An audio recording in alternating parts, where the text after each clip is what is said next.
Class 12th हम लोगों ने अपना लास्ट लेक्चर जो है वो आपको HIV जो है उसका स्ट्रक्चर जो है हम लोग समझा रहे थे।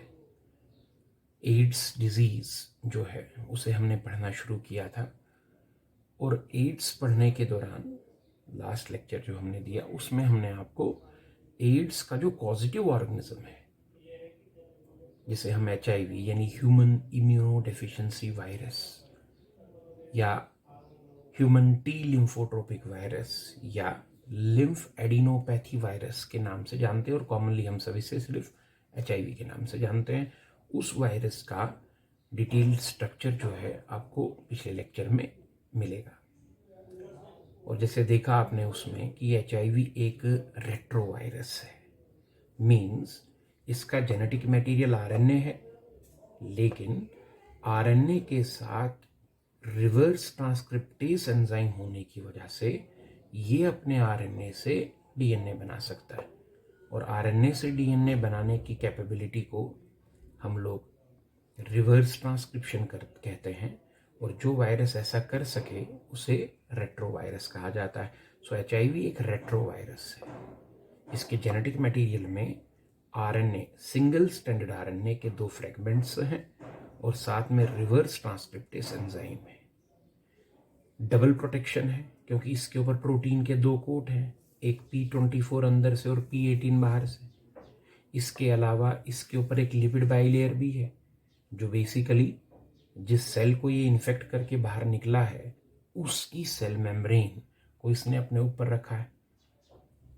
साथ में इसके ऊपर GP120 स्पाइक्स भी हैं जिनकी मदद से ये होस्ट के अंदर अपना जो टारगेट सेल है उसको पहचानता है और टारगेट सेल इसका वही हो सकता है जिसके पास CD4 रिसेप्टर हैं और CD4 रिसेप्टर हमारी बॉडी में सिर्फ मैक्रोफेजेस और T हेल्पर सेल्स के पास है। अब आज का जो हमारा लेक्चर होगा उसमें हम ये देखने की कोशिश करेंगे कि ये जो HIV वायरस है ये किस तरह से हमारी बॉडी में इन्फेक्शन की शुरुआत करता है और किस तरह से वायरस जो है इन्फेक्शन को बॉडी में फैलाता है। सो यहाँ मैं एक HIV वायरस बना रहा हूँ। ये मान लीजिए एक HIV वायरस है। आप सब जानते हैं कि इसके ऊपर प्रोटीन के 2 कोट पाए जाते हैं। अंदर वाले कोट को P24 और बाहर वाले को P18 कहा जाता है। इसके अलावा हमें यह भी पता है कि इसके ऊपर लिपिड बाइलेयर है जो कि बिल्कुल किसी सेल की सेल मेम्ब्रेन की तरह होती है और इसके ऊपर इस तरह से स्पाइक्स कील जैसे गड़े हुए हैं जिन्हें हम लोग GP120 स्पाइक्स कहते हैं। सो ये एक HIV वायरस का स्ट्रक्चर मैंने यहाँ ड्रॉ किया, बट असली इंपॉर्टेंट चीज़ जो HIV वायरस में रहती है वो इसके अंदर रखा हुआ इसका जेनेटिक मटेरियल। और इसका जेनेटिक मटेरियल क्या है? इसमें 2 टुकड़े सिंगल स्टैंडर्ड RNA के पड़े हुए हैं जिनके साथ एसोसिएटेड है रिवर्स ट्रांसक्रिप्टेज एंजाइम के मॉलिक्यूल्स। सो एक HIV। अब जब भी इस HIV की एंट्री बॉडी में होती है तो बॉडी में एंटर होने के बाद ये सबसे पहले हमारी बॉडी में जो बड़े वाले फेगोस्टिक सेल्स हैं जिन्हें मैक्रोफेजेस कहते हैं उन्हें अपना शिकार बनाता है। हालांकि इसका जो प्राइम टारगेट है जहां इसने हमला करना है और जिसकी वजह से हमारी इम्यूनिटी को नुकसान पहुंचाएगा वो T हेल्पर सेल है, बट T हेल्पर सेल्स पर अटैक करने से पहले ये मैक्रोफेजेस को इन्फेक्ट करता है और मैक्रोफेजेस को इन्फेक्ट करके उन्हें अपने घर के तौर पे इस्तेमाल करता है। अब ये एक HIV मान लीजिए इंसान की बॉडी के अंदर एंटर हुआ तो इसका पहला हमला, शुरुआती जो हमला होगा that will be on macrophages. ये मैक्रोफेज पे हमारी बॉडी के जो बड़े वाले फेगोस्टिक सेल्स होते हैं जिन्हें मैक्रोफेजेस कहते हैं उन पे अटैक करेगा।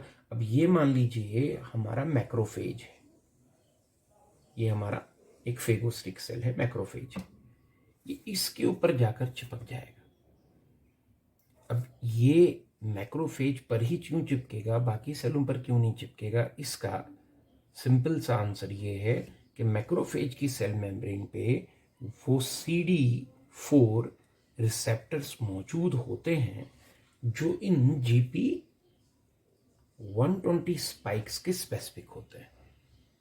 एंड दैट इज वाई ये HIV जाकर मैक्रोफेज के ऊपर अटैच होता है, चिपकता है और दूसरे सेलों पर अटैच नहीं हो पाता।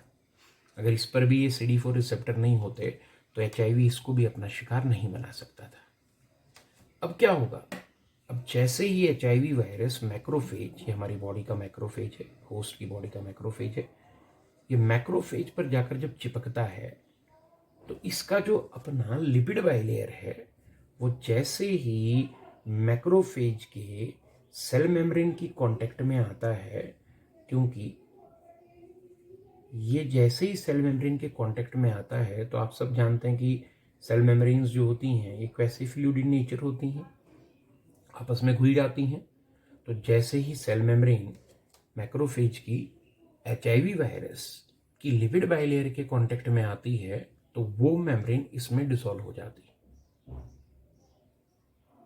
और वो लिपिड बाइलेयर मैक्रोफेज की सेल मेम्ब्रेन का हिस्सा बन जाता है। अब ये जो साइटोप्लाज्म है इस मैक्रोफेज का, जैसे ही ये इन प्रोटीन कोट्स के कांटेक्ट में आता है तो यहाँ पर ये प्रोटीन कोट्स जो हैं डिसॉल्व होने लगते हैं और जैसे ही प्रोटीन कोट डिसॉल्व होता है तो इसके अंदर रखा हुआ इसका जो जेनेटिक मटेरियल है, ये जो कि 2 फ्रेगमेंट्स हैं RNA के, ये मैक्रोफेज के अंदर रिलीज कर दिए जाते हैं अलोंग विद जो रिवर्स ट्रांसक्रिप्टेशन एंजाइम है इसके साथ। जैसे किसी चीज में इंजेक्शन किया जाता है वैसे ही ये वायरस अपने जेनेटिक मटेरियल को मैक्रोफेज के अंदर इंजेक्ट कर देता है। तो ये जो वायरल RNA आया HIV का, ये इसको हम vRNA कहते हैं, ये वायरल RNA मैक्रोफेज के अंदर आ चुका है। अंदर आने के बाद सबसे पहला काम ये क्या करेगा कि ये वायरल RNA रेप्लिकेट होता है। ये वायरल RNA जो है वो रिवर्स ट्रांसक्रिप्शन करता है और DNA तैयार करता है। ये डबल स्टैंडर्ड DNA तैयार करेगा।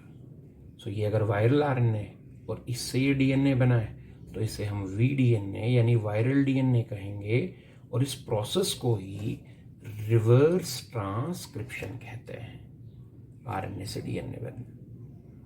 अब जैसे ही अंदर रिवर्स ट्रांसक्रिप्शन हो जाएगा और वायरल RNA वायरल DNA बना देगा, उसके बाद क्या होगा, ये वायरल DNA जो मैक्रोफेज का अपना DNA होगा, मैक्रोफेज का भी अपना DNA होगा, तो मैक्रोफेज का जो अपना DNA होगा, इस सेल का जो अपना DNA होगा, जिसे हम cDNA कह सकते हैं, सेलुलर DNA कह सकते हैं, ये वायरल DNA का टुकड़ा जाकर इस मैक्रोफेज का जो सेलुलर DNA है उसमें इनकॉर्पोरेट हो जाएगा, उसमें ये इस तरह से चिपक जाएगा।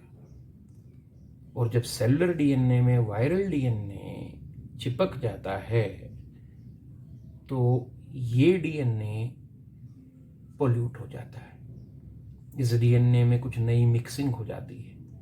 अब ये DNA जो तैयार हो गया सेलुलर DNA और वायरल DNA की कॉम्बिनेशन से, ये DNA वो DNA नहीं रहता जो ओरिजिनली इस सेल में था, क्योंकि इसमें अब वायरल DNA भी इनकॉर्पोरेट हो गया है। अब क्या होगा? अब होगा ये कि इस मैक्रोफेज का जो अपना राइबोसोम है, मैक्रोफेज का जो राइबोसोम होगा उसमें प्रोटीन बनता है, उसमें जो इंफॉर्मेशन भेजेगा ये DNA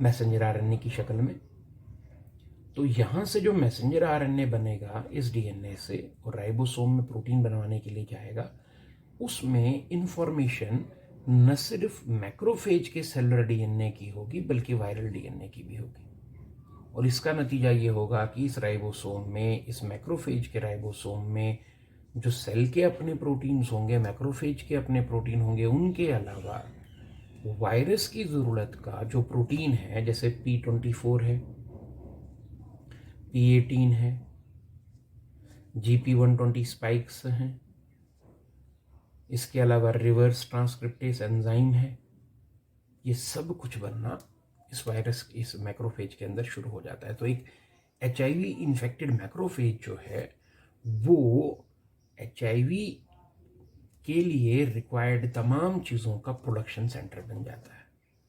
इस वायरस ने बस करना इतना है कि अपना आरएनए अंदर डाल के उस आरएनए से रिवर्स ट्रांसक्रिप्शन करके डीएनए बनाकर उस डीएनए के टुकड़े को मैक्रोफेज के डीएनए में मिला देना है। और इससे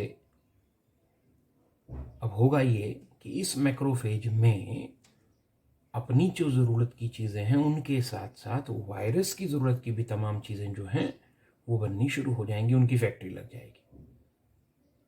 साथ ही साथ ये वायरल डीएनए जो है ये भी रेप्लिकेट करके अपनी कॉपियां जो है बनाता रहता है।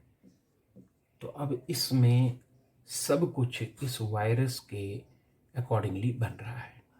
एक तरह से कहें तो इस HIV वायरस ने पूरे मैक्रोफेज को हाईजैक कर लिया है और अपनी ज़रूरत के मुताबिक वो उसके अंदर जो है वो सामान तैयार कर रहा है। अब प्रोसेस शुरू होता है वायरल असेंबली का। वायरल असेंबली का मतलब क्या है? ये डीएनए यहाँ रेप्लिकेट नहीं करेगा, आरएनए जो है वो आरएनए बनाएगा।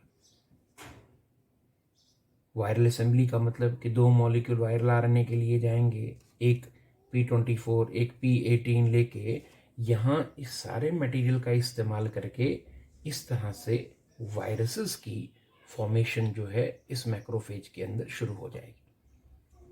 जो GP120 स्पाइक्स यहाँ बन रहे हैं वो पहले ही मैक्रोफेज की सेल मेम्ब्रेन के ऊपर छोड़ दिए जाएंगे। इनको यहाँ ऑलरेडी यहाँ चिपका दिया जाएगा। इसका मतलब ये है कि HIV के ऊपर जैसे GP120 स्पाइक्स आपको देखने को मिलते हैं, सेम ऐसे ही GP120 स्पाइक्स आपको उस मैक्रोफेज की सेल मेम्ब्रेन पर भी देखने को मिलेंगे, जिसके अंदर HIV वायरस का इन्फेक्शन हो चुका है, जिसके अंदर HIV वायरस अपना प्रोडक्शन कर रहा है। अब जैसे ये वायरस यहाँ तैयार होगा और बाहर निकलेगा, तो बाहर निकलता है ये by the process of budding. Budding का मतलब क्या है कि ये वायरस बाहर निकलते वक्त इस मैक्रोफेज की सेल मेम्ब्रेन का एक टुकड़ा अपने साथ ही ले जाएगा। उसके ऊपर GP120 चिपके हुए हैं। नतीजा ये होगा कि मैक्रोफेज में से बडिंग के प्रोसेस से निकलने वाला जो HIV वायरस होगा उसके ऊपर इसी मैक्रोफेज की सेल मेम्ब्रेन का एक टुकड़ा जो है वो एनवेलप्ड होगा, कवर्ड होगा। और इसका फायदा वायरस को ये होता है कि इसके बाद ये वायरस बॉडी में जहां मर्जी घूमता रहे, इसके खिलाफ कोई इम्यून रिस्पॉन्स ही नहीं होगा। क्यों? क्योंकि इसके ऊपर के जो प्रोटीन कोड्स हैं जिन्हें देख के हमारा इम्यून सिस्टम उसके खिलाफ रिस्पॉन्स करता, वो तो दिख ही नहीं रहे, वो तो मास्क्ड हैं, छुपे हुए हैं। ऊपर से तो हमारे ही मैक्रोफेज की सेल मेम्ब्रेन का एक कवर इसने अपने ऊपर ले लिया है। अब ये मैक्रोफेजेस यहाँ से निकल कर एक थोड़ी देर के बाद दूसरा, फिर तीसरा, फिर चौथा, इस तरह से ये HIV वायरसेस इस मैक्रोफेज में से बढ़ते जाते हैं। ये जाकर दूसरे मैक्रोफेजेस को और इन्फेक्ट कर सकते हैं और फैक्ट्रियों की तादाद, HIV वायरस की फैक्ट्रियों की तादाद जो है बॉडी में बढ़ती जाती, और उन्हीं में से फिर कोई जाकर T हेल्पर सेल का जो है, T हेल्पर सेल को जो है वो नुकसान पहुंचाता है। अब ये HIV वायरस मैक्रोफेज के अंदर क्या करते हैं वो हम आज देख रहे हैं। अगले लेक्चर में हम ये समझने की कोशिश करेंगे कि ये HIV जाकर T हेल्पर सेल्स जो है उसको कैसे नुकसान पहुंचाता है। हाँ, ये ज़रूर है कि एचआईवी जिस मैक्रोफेज को इन्फेक्ट करता है वो उस मैक्रोफेज को ख़त्म नहीं करता, मारता नहीं, बल्कि उसे अपने बढ़ने के लिए एक फैक्ट्री के तौर पे इस्तेमाल कर रहा है। और कोई भी वायरस ये नहीं चाहेगा कि जहाँ उसकी प्रोडक्शन हो रही है उसे ख़त्म किया जाए। सो इससे मैक्रोफेज को कुछ नहीं हो रहा, मैक्रोफेज बचा रह रहा है। लेकिन ये मैक्रोफेज, ये इन्फेक्टेड मैक्रोफेज अब इस एचआईवी वायरस का प्रोडक्शन सेंटर बन चुका है। एक एक मैक्रोफेज न जाने कितने हज़ारों लाखों मैक्रोफेज ये जो है एचआईवी वायरसेस जो है अब बॉडी के अंदर जो है वो बनाता जाएगा। इस तरह से एक एचआईवी वायरस ने हमारी ही बॉडी के सेल को हाईजैक करके उसी की मशीनरी का इस्तेमाल करके उसी के अंदर अपनी मल्टीपल कॉपियां जो हैं वो बनानी शुरू कर दी हैं। अब वहाँ से जो निकलेंगे वो दो तरह के काम कर सकते हैं। उनमें से कुछ तो फिर किसी दूसरे मैक्रोफेज को इन्फेक्ट करके उसे भी अपने बढ़ने का जो है सेंटर बना देंगे, और कुछ जो हैं वो टी हेल्पर सेल्स को भी नुकसान पहुंचाएंगे। ऐसे ऐसे जैसे जैसे दिन बीतते जाएंगे इन्फेक्टेड मैक्रोफेजेस की तादाद बॉडी में बढ़ती जाएगी, और उसकी वजह से जो एचआईवी का प्रोडक्शन है, रेप्लिकेशन बॉडी में वो भी बढ़ता जाएगा, और टी हेल्पर सेल्स को होने वाला नुकसान भी बढ़ता जाएगा।